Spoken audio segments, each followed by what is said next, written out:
নমস্কার বন্ধুরা, শ্রীকান্তন হেসেলে সবাইকে স্বাগত জানাই। আজকে বানাবো পালং পনির। প্রথমে পালং শাকটাকে ভালো করে বেছে কেটে ধুয়ে রেখেছি আর পনিরটা টুকরো করে নিয়েছি। তারপর কড়াইতে জল গরম করে পালং শাকটাকে ভাপাতে দিচ্ছি। পালং শাকটা ভাপানো হয়ে গেলে জলটা ফেলে ছেঁকে নিয়ে ঠান্ডা হতে দেবো। ঠান্ডা হয়ে গেলে পালং শাকটাকে বেটে নেব। পালং শাকটা বাটা হয়ে গেলে ওটা একটা বাটিতে ঢেলে রেখে আদা, কাঁচা লঙ্কা, কাজু আর টক দই বাটতে দেবো। একে একে সমস্ত বাটনাগুলো হয়ে যাবার পর তারপর কড়াইতে তেল গরম করে পনিরগুলো ভাজতে দেবো। পনিরগুলো বেশিক্ষণ ভাজবো না, সামান্য একটু ভেজে তুলে নেব।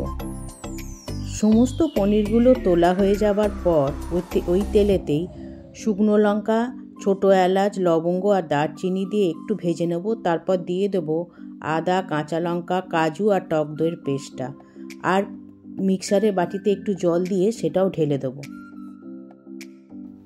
সমস্ত জিনিসটা ভালোভাবে মিশিয়ে নিয়ে ফুটে উঠলে ওতে দিয়ে দেবো নুন, চিনি আর গোলমরিচ গুঁড়ো।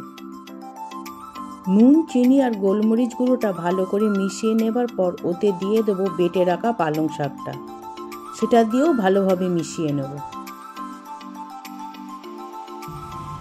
এরপর ওতে দিয়ে দেবো ভেজে রাখা পনিরটা দিয়ে ভালোভাবে ফুটতে দেবো। ভালো করে ফুটে উঠলে ওতে দিয়ে দেবো শাহি গরম মশলা।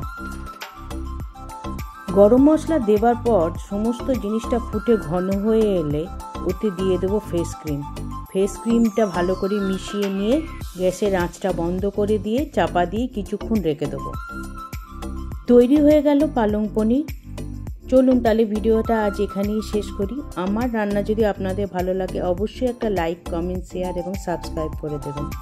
সবাই ভালো থাকবেন, সুস্থ থাকবেন। খুব তাড়াতাড়ি আসছে আরেকটা নতুন ভিডিও নিয়ে।